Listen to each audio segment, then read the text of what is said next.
Welcome back to Just Giants with Grump and the Cranky Fan, the best damn podcast for the best damn football team. I'm your host, the Football Grump, and with me as always is Mike the Cranky Fan. Grump, in a really, really bad Giants season, the highlight of our year was that a snowstorm came to Chicago and our flights were canceled and didn't have to go there. That's saying something. Was that the highlight of the year? Could be. We didn't have to sit at Soldier Field in frigid conditions watching a frigid football team. Yeah, but we had no pizza pot pie. That is to wallow in. I mean, that's comfort food right there. That's what that's designed for, is wallowing. That's right, for the impending beating we were about to receive, and we went with a much more unhealthy route of wallowing in alcohol at a bar. That's true. Yes. So, we are unhealthier for the season. Physically, mentally, emotionally, psychologically. Emotionally, for sure, yeah. This game was a mess. We sat at the bar, and thankfully we got to see the first play of the game, so we could have left after that knowing what was going to happen. Not really a whole lot of words. I mean, it's so bad, and it's so expected to be bad, and I was kind of laughing the whole time. I mean, that first play, I mean, you see, I'm not gonna get into it. We already know what happened. Mike Glennon got the shit kicked out of him in the first play of the game, and strip sack, and then one play later it's 7-0 already. This game was kind of pointless, right? What does any of this matter? We lost out on that trip to Chicago, big deal. We lost this game, big deal. At this point, it's not like our starters are out there getting their ass kicked. And it turned out that we were so bad this year that even the whole purpose of going to Chicago was, well, let's see what we can do about our draft pick. And we were so bad that it didn't even matter who won or lost, because you're improving one and you're hurting the other pick, so it didn't even really matter. We missed out on our opportunity to tie. Yeah, I mean, Though once that touchdown was scored, tying was out of the way. That was never going to happen. Well, I don't want to pile on Glenn too badly, but, I mean, this is you can't even do this on purpose if you wanted. He dropped back 17 times. I'm going to read these to you really quick what he did. 17 times he dropped back. It was a strip sack, an interception, a sack, a 4-yard pass, an incompleted pass, a 12-yard pass, a strip sack, incomplete, another 12-yard pass, a 13-yard run, a 4-yard pass for a loss, an incompletion, a sack, strip sack, an incompletion, interception. I mean, for everybody, and I said this on Twitter yesterday, for everybody that still thinks Daniel Jones is a fumble machine and a turnover machine, Mike Glennon turns the ball over as much as you think Daniel Jones actually does. I mean, I was almost worrying about, is there something wrong with him, either physically or worse, psychologically at this point with him, where every time he gets hit, he fumbles. Every time he throws it, it's just nowhere on target.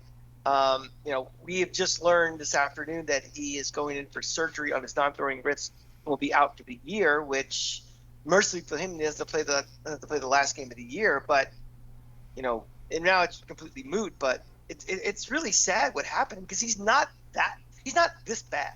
I mean, we didn't sign the guy knowing, he really sucks, and let's just bring anybody in. I mean, I think it's just he got shell-shocked from this season, how badly it went. Yeah, I mean, I know that I was one of the people that thought that Mike Glennon was an upgrade, and this is going to be perceived as me not eating crow, but whatever. Okay, fine. I'll just say I was wrong, even though I think I agree, though. I mean, you look at the first game he came in relief for Daniel Jones, and that was the Dallas game, right?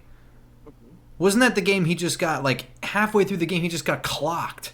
And right. It just never seemed like Glennon was the same since that moment, because he came in, he was kind of throwing all right, whatever you expect from Mike Glennon, you know what I mean? Just he looked fine, and then there was just a moment there where halfway through the game he just looked suddenly like garbage, and he never looked better. In fact, he continually looked worse week after week. And then he got benched. So I mean, who knows what this does? Again, going to the psychological side of it, it's like. Well, he had a concussion. Well, no, he played. He cleared after 1 week, didn't he? Yeah, well, the Fromm played because they wanted him to play Yeah. because he's been playing so poorly. So, I mean, we don't need to belabor the point of Mike Glennon anymore. I mean, No. he is now, 7 days away from being a former member of the Giants, and we wish him well in the rest of his life. But Good health, yeah. yeah, Well, here's my question though: is given what I just said, and maybe I'm wrong. Maybe that's just the way I'm looking at it. That he got decked halfway through his first game and been hurt ever since, or something's been wrong ever since. I don't know if it's hurt or shell shocked or whatever. But if it is hurt, I mean, I think it's worth bringing up some of the things that have been kind of circulating here, where Scott Simonson kind of called out. The Giants and the way they handled his injury.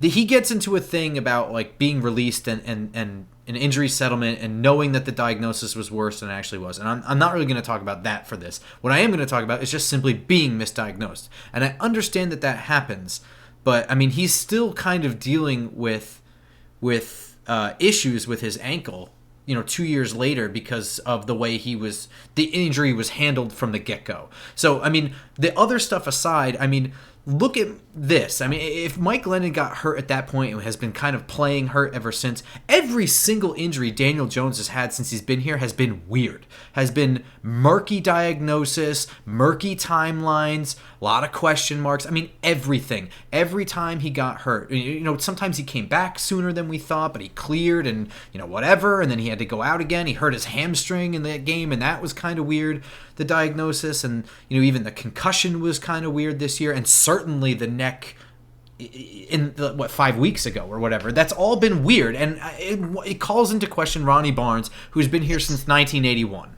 And there's other examples too, like Saquon Barkley's had kind of a weird recovery for things. We were saying 2 years ago about Nate Solder. Remember, we were like, it doesn't seem like he's completely healthy. There's something up with that, and whether it's just there are things going on that this organization or this medical staff refuses to tell people, or they want to release because of some sort of competitive advantage or whatever. But the last few years, how many soft tissue injuries has this team had? How many times do we use the phrase "getting guys off the street"? Happens a lot on this team. Yeah, I mean, I wouldn't even say the last few years. I'd say dating back even to Coughlin era stuff.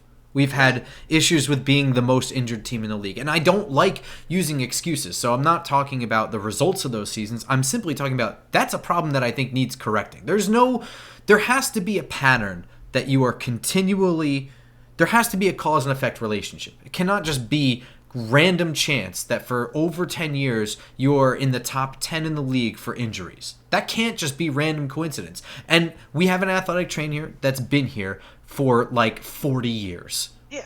I mean, I think when he started, with I wasn't born yet. I wasn't born yet when he got hired. Yeah, they're using leeches back when he started. I mean, he's been around for so long. And, it kind of goes with that and also the strength and conditioning program of this team, where I think they kind of go hand in hand. And you have guys that have been around for so long. Medical, technology and nutrition and strength training and diagnosis and therapy, that's all quantum leaps, from year to year, and having new, learning new things that these older guys may not do. And I think so when we talk about the infrastructure of this team has to be completely rebuilt in the culture, I think we have to look at everything outside the box of just the players and the coaches and the GM. It's like everything that's within the walls of this building. Yeah, I agree. And that's going to kind of take us into what I think has been probably the most talked about Giants moment this year. Do you think this is probably like it's certainly the thesis of this year. I mean, this right here, this is the culminating, this is act 4 or whatever act, I don't know anything about theater, but I mean, this is everything right here. This is a Greek tragedy, so that's kind of theater it is. There you go. But I mean, this is it, right? This is one of the most important moments of this year because this really defines this year. And I don't even know. So after the game, in the post-game press conference, Joe Judge is on his Zoom thing with the media, and he's asked a fairly simple question, I guess, which was, why do you have faith that you're going to get this turned around? and he gave a very long answer that while he was giving the answer, reporters were tweeting that he was in the middle of a rant and was continuing to talk for over 10 minutes. It was expletive ridden, and he's getting more and more angry as he is talking. And I read the transcript because that was what was most available.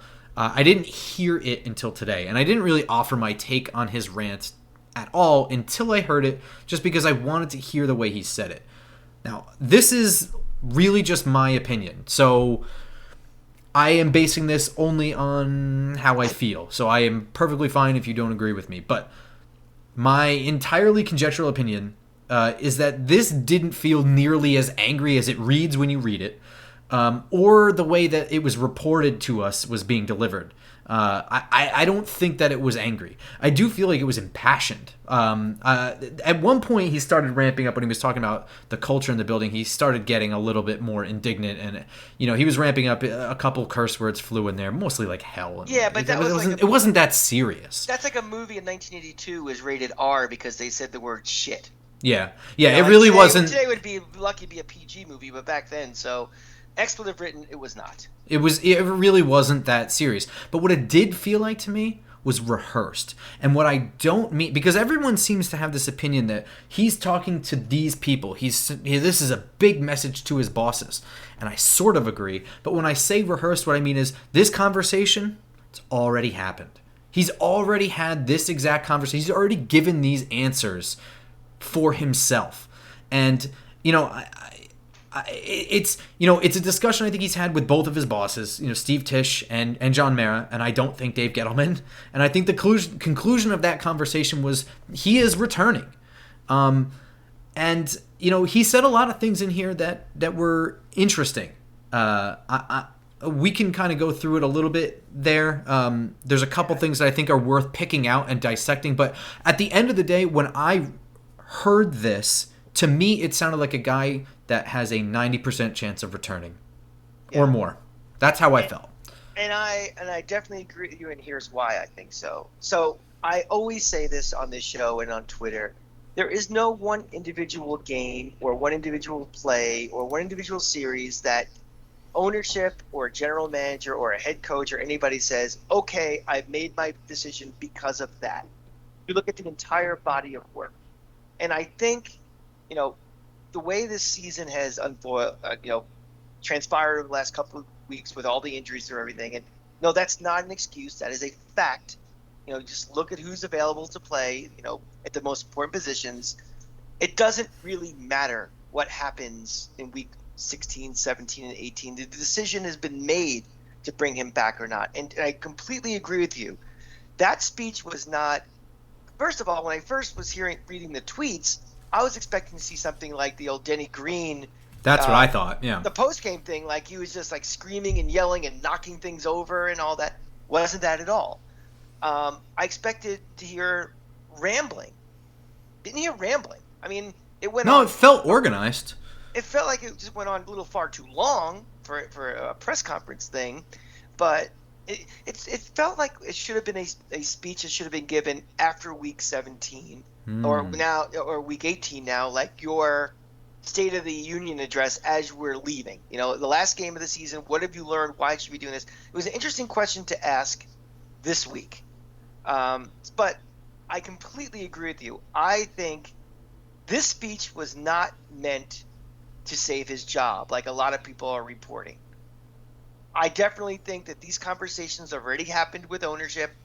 I think he probably made a lot of these points already, and the decision was made that you are coming back and you're going to have an important role in rebuilding this team, rebuilding the culture. Maybe even go back to things like we're talking about the trainers, like everything within the building. Who we want for the new GM, how they're going to work with you. They have a lot of faith in this guy. He sold them on not just X's and O's and wins and losses, but rebuilding a culture. And if you're going to do that, you have to give it time. That means everything has to be in place before you say it's not working. They probably tried a little hybrid with seeing how he would work with Gettleman, the old guard, and him. Well, Gettleman's going to be gone in 1 week from right now. So it's not going to be a, well, you have 1 year to prove yourself type of thing. I think they're going to give him a couple of years after this to see if this culture thing really does happen. So to me, this was a speech that kind of validated to me that he is 100% coming back. It was not a plea or a desperation thing. It wasn't an unhinged guy. I mean, he said a couple of foolish things, I think. Some of the things like players who were here and were making more money now wish they were back. Yeah, that might have been a little hyperbole, a little bit. But the things he was saying, I think, are just his attempt to try to sell it to a fan base and to the media. But however, I don't think right now is the time that the fan base wants to hear it, right after getting your ass kicked again and the prospect of getting your ass kicked one more time to a division rival. So I don't know if it's going to fall on deaf ears with that target audience, but the one that really matters the most is what ownership thinks, and I think they're on board with him, and I think more than ever he's coming back.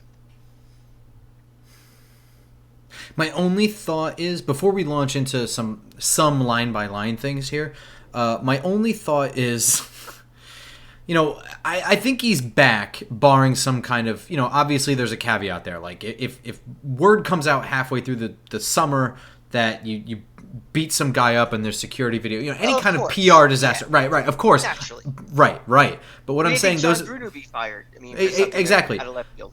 But you have to draw a line on what is and isn't a PR disaster. The way that the rest of the league is reacting to this on the morning shows and the talk shows and things like that, is this a PR disaster? I don't think this is what John Mara wants, was that rant to be there. No. So I wonder if he shot himself a little bit in the foot by delivering it. It's possible. It's very possible. Given that our theory is correct here, because it is just that. I have no information on this. I'm not even really giving good reasons. It's just a feeling. It's just how I felt. I think the most important thing is, how this was an attempt to appease the fan base and the media, but the question is, how is he going to look to his team? Yeah. We'll see a little bit, on Sunday. Is this team checked out for Week 17? And he mentioned the golf clubs things as a direct reference to Golden Tate, things like that. But let's see. I watching the game as bad as it was yesterday, I didn't get the sense that this team had checked out. I think they tried. I think the defense played their asses off. Yeah, definitely. About, they were dealt the worst hand of poker you could possibly this entire game, and this game could have been really, really ugly. And they're playing for him. Again, this all goes back to kind of what does all this mean and how important is this? A game like that, there was very little chance they were going to win given, the quarterback situation and everything. And, a lot of people are complaining this week about Judge and about why didn't they maximize the talent that's on the field, and why didn't they coach him up to, and nitpicking on individual plays and going for it on fourth down and stuff. See, I'm looking at this a little differently. To me, I really think that this organization needs to get this season over with as fast as possible. And I really think that they went to the mindset for this game of, let's just get out of here as fast as we can without making this a complete embarrassment. That score really could have been 50-3, and it wasn't. But you're not gonna take shots with a quarterback. You're not gonna do things that they can't do just to show like they're trying to win. So I don't think it's necessarily, they're trying to lose on purpose. I think they're trying to minimize, any more embarrassment to this team and more criticism. They're just trying to get. It's almost like a college team that, when Florida plays the first game of the year, they'll play some scrub like Central Idaho or whatever. They'll pay them their $1 million to come in, and they're a home game. They get to fill the swamp up. They lose 60-0, and everybody moves on with their lives. Iowa knows they're not going to win that game, so they're not going to, and I've seen it 100 times. They don't come in there with 5 wideouts and trying to spread the field and get mismatches. No, they play it very close to the vest. It's not what they're going to be doing the rest of the season when they're in their own conference stuff. They just want to get through it. Don't get anybody hurt, survive it, and we'll move on with our life. And I think that's really, unfortunately, where we are with this giant season and this giant organization right now. We're 7 days away from starting to rebuild this organization from the ground up. Let's just get out of here and get anybody hurt and not having a 60 burger put on us. It's a punt. It's a punt, not a tank. Exactly. You're not trying to lose, but you're not trying to win. You're trying to survive. That's punting. Yeah. You're Um, trying to survive more than win necessarily. So correct. you're right. Yeah, I think you're right. It's what happened to Matt Parrott is 100% what you don't want to happen. A guy that you're trying to build up and maybe make a part of your roster in some respect next year, whether it's starter or swing tackle or whatever he is, he's got to be something. He's probably out for all of next year now because of the late timing of his injury. I'm not really sure how much of a hard worker he is to come back from an ACL tear, in 1 year anyway. He's also a bigger guy. I mean, it's just he's out for next year. So Grump, would you do? I mean, I don't want to, step on Thursday's show or anything, but for the final game of the year, do you even start guys like Saquon or? I think so. Yeah, I mean, for that potential guys that maybe not be 100% healthy, and someone like him who's still Well, this is the difference between tanking and punting. Yeah. Not starting your starters is tanking. Pulling, I mean, certainly pulling like the Eagles did. Pulling when you're winning, pulling your backup for your backup, that's tanking. Punting is you play your starters out there and you don't try to do anything fancy. I mean, you notice the trick plays are gone. There's no attempt to win here. This is a survival match. But I don't want to step on Thursday too much, but that was a perfectly fair question. But I do want to get into a couple of lines here from this rant because I do want to pick out some things that I thought were really interesting, especially if you look at it through the lens of that this conversation's already happened. And it's right off the bat, the first quote I found notable is probably the most important one that we're going to talk about. And this is actually a fairly controversial quote. I mean, people are asking questions about this. He said, there's a number of foundational things that are going in the right direction on and off the field. And then he said, on and off the field. You got that? So my initial thought when I listened to this and I started typing, just taking random notes as he's talking. Who are these foundational pieces going in the right direction? I mean, I feel very good about Andrew Thomas. I don't think I feel very good about any other player on offense that's maybe Kenny Golladay is a foundational piece that's heading in the right direction as far as the position group. On defense, there's a couple of guys, maybe Leo, Ojulari, Roche, Bradbury, Jackson McKinney, maybe Logan Ryan. You don't put Daniel Jones in that category? Is he a foundational piece that's going in the right direction? I guess so.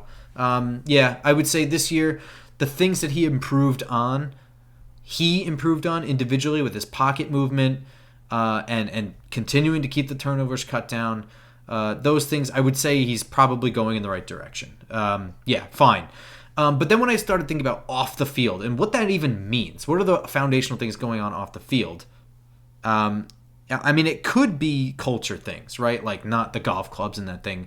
Nobody's talking about vacations. But then I was really thinking about it. Can off the field mean not even players? Is it possible that when he says off the field, he means front office and staff-related foundational pieces going in the right direction? That's at least interesting if you think about it. I mean, does that mean that the scouting department is now running more the way he wants it? What is his role in player evaluation and player acquisition? I mean, we saw kind of maybe we didn't. Let me ask you. Did we see a different offseason this year in terms of style than we had years prior? What about last year? This one going into this year, also the other one with Joe Judge, the 2020 offseason, as compared to the other two Gettleman years with Shermer. Did it feel like the offseason was somehow different or that somebody else was more involved or anything like that? Well, I mean, you can't compare to last year, 2020, because of COVID. So that was not. I mean, as far as player acquisition goes, the draft, free agency, that sort of thing. I felt the offseason was a little bit more of getting back to that. I think we can sniff the playoffs. Let's put some more of our chips in for more of a little bit more of a win now than build methodically. I think, and this is the one thing we were a little concerned about last year. Like we were this close to making the playoffs, but we both didn't feel that we were a playoff team. And we were afraid that they might have had a little bit of fool's gold, and thought maybe, we're better than we actually are. And maybe they, made some moves to, try to win more now than maybe down the line. mean, did they really need to spend like for Galladay? Is he really? If let's say we were in a different division last year and there was no playoff, chase in December, do you think the outlook of this team is different? That he may not have been an acquisition, because we went right up to the salary cap with guys that we got. I don't deny that, but whether the thing is that a lot of the things that we spent a lot of money on this offseason were three pieces, right? And correct me if I'm forgetting one that we spent a ton of money on, but in my mind, it's Leonard Williams, Adoree Jackson, and Kenny Galladay. Those are the three big money expenditures we had, right? Yeah, I mean, Leonard Williams, you can kind of almost put a little asterisk. It was like, well, we invested. They were stuck in that. Right? They were. Joe Judge was stuck in a situation Dave Gettleman kind of put him in that all had to do with a trade, franchise tag, etc. So I mean that one does get an asterisk. But then you also think about the other two spots, and one of them is a number one wide receiver spot that maybe you can get in the draft. But remember, you still have. Which they turn around and they draft with their first pick. They draft a wide receiver. Hang on, but they didn't get it. They don't have an alpha. Kadarius Toney is not an alpha guy, and I quite frankly, I'm not sure that there was, other than Jamar Chase, a guy quite like Kenny Galladay in the first round of this draft. I don't know. I have to think about that and revisit the wide receivers that were there. But in any case, my point is that the two other spots, the second corner spot and that number one wide receiver spot, those are two clear weaknesses that they had in 2020. They couldn't really throw to an alpha. I mean, there was no the most alpha guy we had was Golden Tate, and I mean, I think there was friction there from his personality to begin with. I think also, he's a contested catch guy. They weren't really using him. Whatever. The point is that both of those things, that cover corner two, and that alpha wide receiver, those are the hardest things to find sometimes, especially that cover corner. And they had an opportunity to buy them. Those were the two areas that needed to be improved upon the most. So, maybe they made a real shot at it, but also, I mean, those were two things they were going to have to improve dramatically, in a dramatic fashion, one way or another. So, yes, but kind of no. I also feel kind of like, it's almost like the quarterback position. It's like, yes, they're the hardest pieces to get, but there's also a time and place when you go for it to get them, right? I mean, I would disagree with quarterback. I don't think there is a time and a place for when you get him. If there is a guy and you have an opportunity to get him, you get him. I think that's the Aaron Rodgers lesson. Yeah, but I mean, they also had but Green Bay also had the luxury that they could, because they had a really good team at the time, and they were just taking, they had some assets to play with to draft him.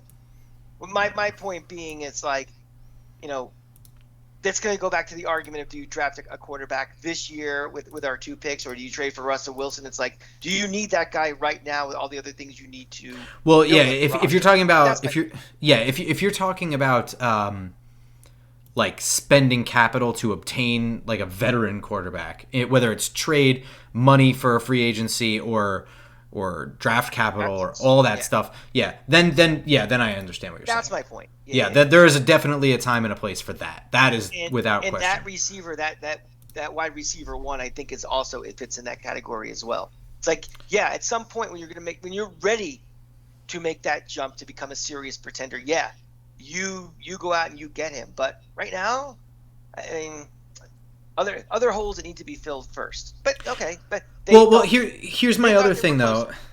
I think you're right. Yeah, you're probably right. Well, okay, so here's what I think is different between those two off seasons. Didn't it feel like there was like a lot more campaigning to get players? Like Kenny Galladay was like wasn't that like a 4-day event? Was like hosting him around and making sure he signed here. Adoree Jackson. It almost feels like someone in the building had to convince somebody else in the building. Well, it felt inevitable. Like, the leak started pretty early. Like, sometimes just all of a sudden, oh, we signed this guy? That's awesome. Like, Golden Tate was just, oh, we got him? Cool. But this was kind of like, there's been rumblings that the Giants are trying to get him. And, like, it was almost like, a foregone conclusion. And then just like, oh, it finally happened today.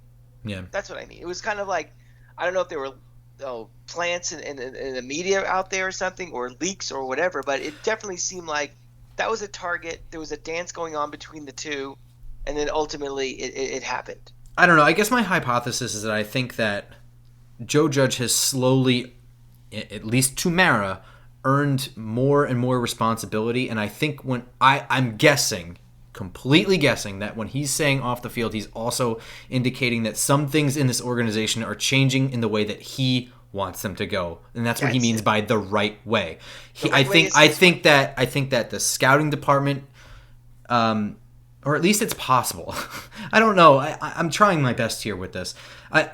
It's hard for me to find an off the field like culture thing that was so important that he said and all that. I don't know. Whatever. I think it comes down to something as simple as being all on the same page. We know yes.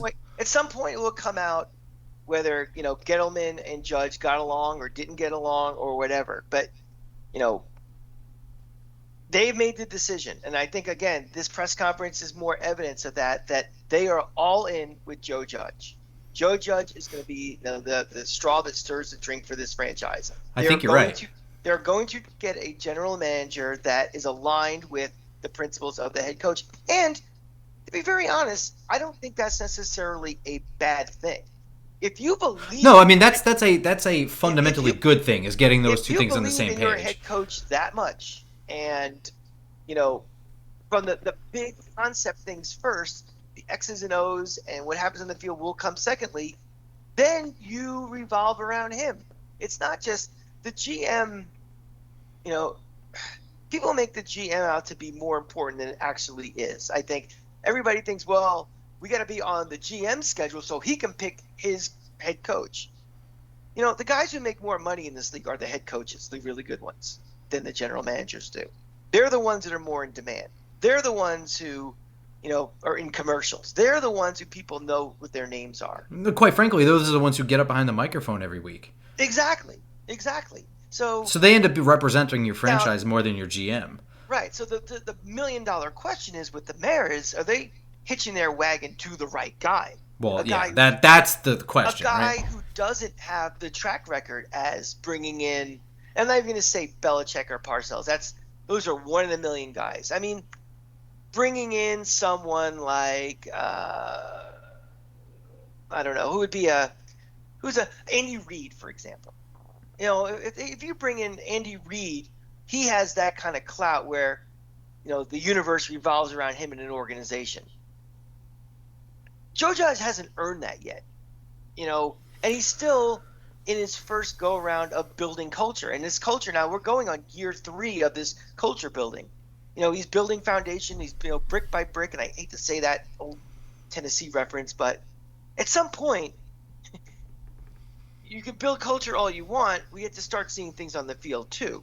So there are things to be left to be desired with Joe Judge, the head coach, not Joe Judge, the culture builder, the head coach. And I'm also going to give a pass to the last few weeks because again, I think what they're trying to do on the field is different than what they would do if this was a 9-6 team. So I don't care about they punted on 4th down on the 40-yard line in this game in Chicago.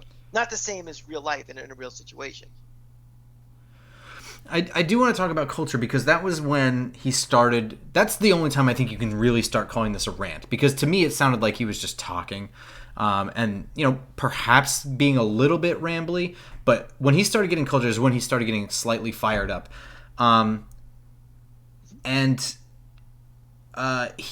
He explained culture, what he said was when he came here, he sat down and every single player told him that the culture was bad. This isn't a team. People are whatever. And that to me also feeds into this indictment of the front office. I mean, Dave Gettleman was here. I don't think that whole thing was talking about Pat Shurmur's culture. I actually think that was an indictment of Dave Gettleman's culture and the front office culture. I think everything here he's kind of calling out. Yeah, but to me, that's more on the coaching staff than the front office, because the coaching staff is around the players every single day, whether it's head coach, coordinators, position guys, analysts, strength and conditioning guys. They're the ones. Yeah, no. Don't get me wrong. What I'm saying is that Joe Judge came here in 2020. Dave Gettleman here was in 2018. They both came here preaching culture. But Joe Judge got here 2 years after Dave Gettleman and said that the culture was bad. At that point, you kind of have to be saying that he's done a bad job of changing the culture. That's what he said happened in 2020. He's saying that when he got here after 2 years of Gettleman, the culture was bad. That's what he's saying. So to me, that's calling out the front office. I know that it's probably Shermer is more involved, but Shermer is Dave Gettleman's hire too. Well, that's just more evidence that Joe Judge is very, very confident in his job, where he can say that. Exactly. That's yeah. If your boss is going to be out the door in 8 days, you have the freedom and the shackles aren't on you to say, we're working together. If you notice, he didn't mention one time in that rant working with Dave Gettleman in the. He didn't mention anybody's names. No right. Names. He very seriously implied some players, but. If this was a situation where Gettleman was going to be back and he would be back, he would say, Dave and I are working together to do this. But that was a me speech. That wasn't even a me and the next GM or me and the front office. It was him. So not only is he completely confident he'll be back, probably from conversation with the ownership, but he has been given assurances, I think, that his influence and power in this team is going to grow. I think Joe Judge eventually wants to be one of those guys who has complete control of the organization, like a Bill O'Brien was in Houston, or how Jimmy Johnson was way back when with Dallas, where he controls everything. Now, he may not be a micromanager of everything. He may be taking that model of being the CEO that we kind of like, but he wants to have final say over everything. I think that's right. Final say over how the scouting department works, final say over how the draft will be run, final say over, how off-season is, final say over the strength and conditioning and the medical, all of these things. Right. I think he wants to be kind of the head of the organization in a certain sense. I don't think he wants to run the scouting department. I think he wants to tell them how he wants it run so that when the reports come in and on draft day, it's so much easier because it's all part of the way he wants it to be and it's all laid out. He wants everyone to be on the same page. He just wants it to be his page. I don't think he actually wants to be in there telling people what to do on a day-to-day basis. I just think when the reports come in and it's time, he just wants it to be laid out for him the way he wants it. So nobody's like, he's not necessarily trying to be a CEO. He's trying to be a chairman. Like, Bill Gates at some point was no longer a CEO. He was the chairman of Microsoft. So somebody actually ran the day-to-day operations of Microsoft. Right, okay. But at the end of the day, if Bill Gates said, I think you should make Windows 2020, they made Windows 2020. So I think that's ultimately, it's almost like a hired thing, but if, because like to your point, he never became the special teams coordinator as well as head coach. He delegates that. I don't even think he ever wanted that. I think he came here just kind of wanting to just make the final decisions and have the final say on things and on top of that. And then go do your job. And do right, with most of his work being teaching the players, coaching. That's what he wanted his job to be. But he just wanted it. He wanted the. Yeah, you get it. I don't need to explain myself to you anymore. But and this is not bad. I mean, we're not criticizing. Not necessarily. I mean, the point is he good at it? Yeah, that's it. Yeah. He's untested. We don't know. So the one other thing is that he noted that they have the right teaching culture there, which was, as he put it, behind closed doors, and he was kind of elaborate about. I can say to a man to his face all the things he did wrong and what he's got to do to correct it, whatever. But he said he won't put his players on blast in front of a microphone like some other coward. Now, those are his exact words. I'm probably reading too much into this. But by some other coward, is he indicating a hypothetical person? Or is he actually referencing someone? Is he actually referencing Rob Sale? You know something? If he was referencing Rob Sale would not be coaching right now because he fired his offensive coordinator in the middle of last year. I don't think I think despite friction, he only fired him because of the blow up that happened. I think if there was just friction there, I don't think he was going to fire him midway through the year. I don't think there's any way that he would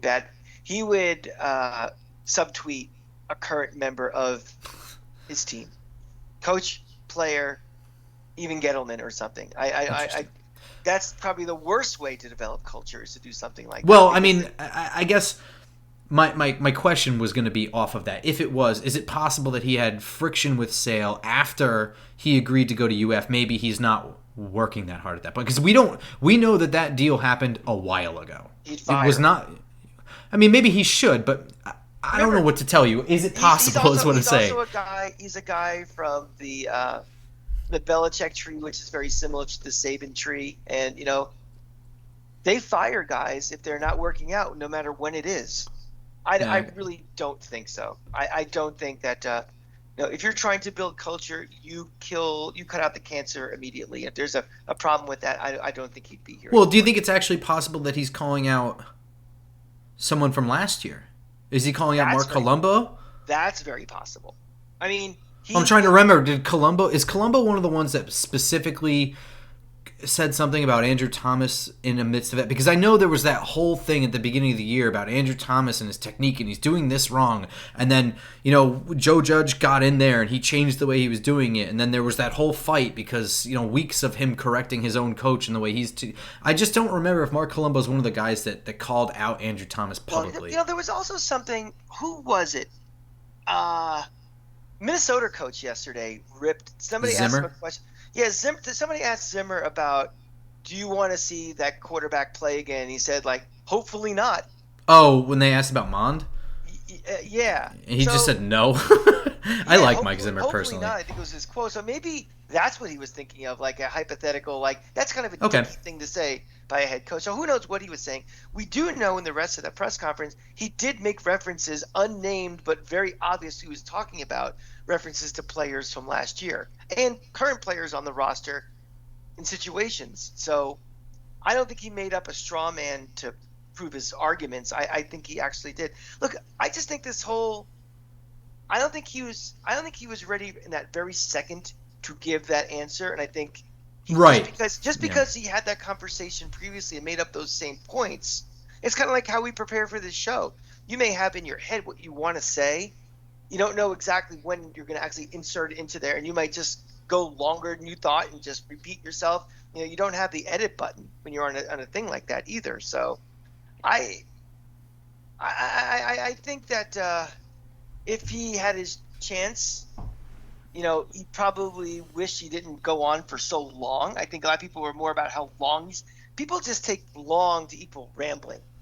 Well, to be fair, I looked at our recording when we were at 12 minutes and how long it felt, like how much it felt like we discussed in that time.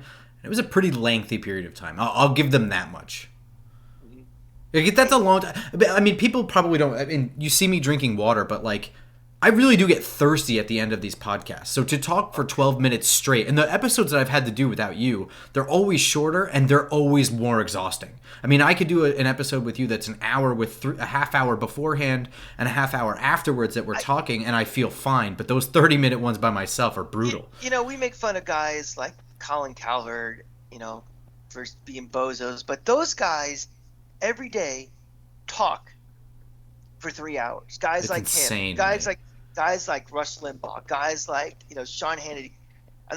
Please don't DM me saying I'm getting political. I'm making a point about how they have the ability to talk for 3 hours nonstop, not with a guest host, not with a co-host, not with interviews. They just talk, and it's amazing how they could do that. And you're right, it's not easy.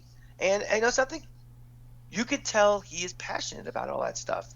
There's no. What I'm saying is that there's no way to know that you're not going on for a long time, talking for 12 straight minutes to people who are just silently listening. There's really no way to not notice that you've been talking for a long time. No, so wasn't it a Zoom? Yeah. So.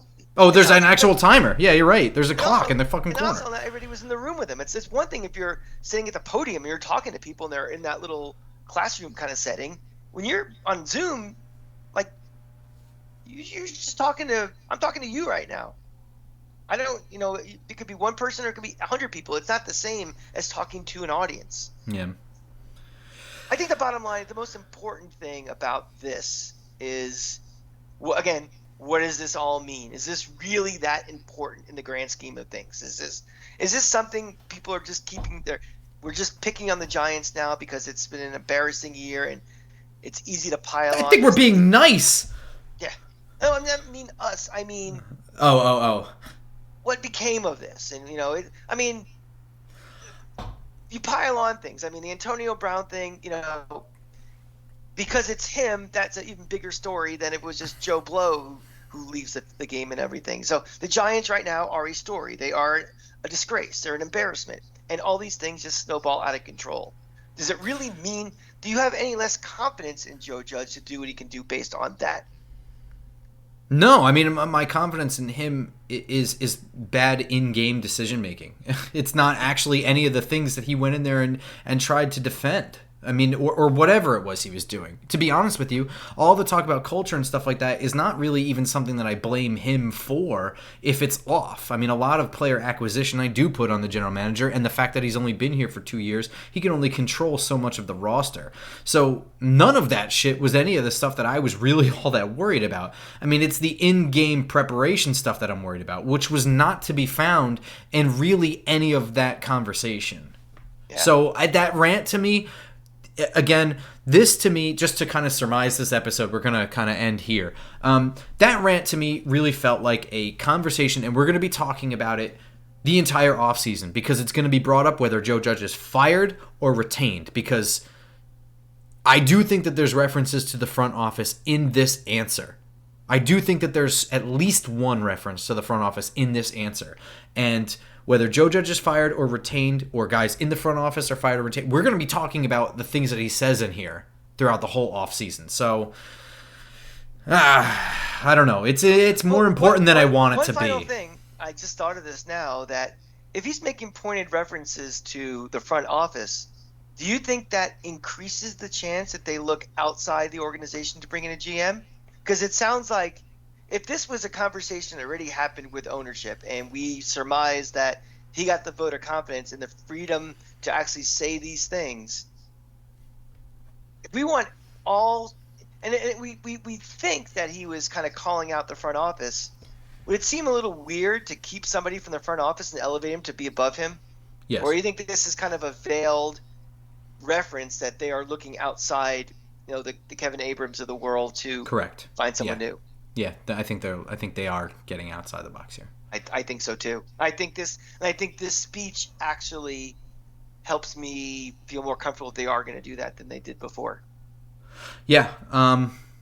Yeah. This guy isn't a dummy. I mean, some guys are just they say things that delivery may not be the greatest, but some people their words mean something. They don't say things just to say it. And I think Joe Judge is a smart guy, and I think what he said may be too long-winded, but he was trying to give a message, and a lot of different messages in there. And if you could get it, you can learn a lot what's going to happen. And you can find our messages on Twitter. I'm at @football_Grump. He's at the Cranky Fan, and this show is at Just Giants Pod. And of course, our episodes are on Google Play, SoundCloud, iTunes, Spotify, and of course on YouTube, where you can also see us. So subscribe there if you will. And we will be back Friday morning, kind of previewing the Washington football team and probably going over what other shit show thing happened between now and then. Our last Thursday show of the year. How about that? It is. We will be going to once-a-week shows. I should have said that. You're right. That will be our last Thursday recording Friday morning show, barring any breaking news stuff, until draft night, probably, right? I would say so, yeah. Yeah. So, I guess celebrate your last Friday with us. But there, you know what? There's going to be plenty of. I mean, we're probably going to be doing like 3 episodes next week. Let's be honest with what's probably going to transpire immediately following next week's game. So it's all that much more important to follow us on iTunes or SoundCloud or whatever your listening platform is, and of course on YouTube, because we are such handsome people. I am not going to shave again. Oh well, now you just killed it. It's like 65 people just unsubscribed. What should I not shave again until we fire Gettleman? We get we fire Judge. We win a Super Bowl. What should I do? We'll throw up a poll, and you can tell us what I should do with this beard, or should I just get rid of it, or just wear a bag over my head? You should have to grow different facial hair based on different results. Like you have to grow a handlebar mustache if Gettleman's retained. You have to wear chops if Judge is retained. You got to do the villain, the squiggly do, if they hire an outside. Yeah, I don't know. Yeah, well, I'll think of something fun. Well, We'll get you some good. sorry, facial ladies, but I am married, and if I do one of these, hair. I may be single if I go with the Smedley mustache. But we'll think of something fun. I'll have you sign off on all the outcomes. But in any case, be sure to subscribe, follow us on Twitter, whatever. We will see you all on Friday. Until then, go Giants. Go Giants.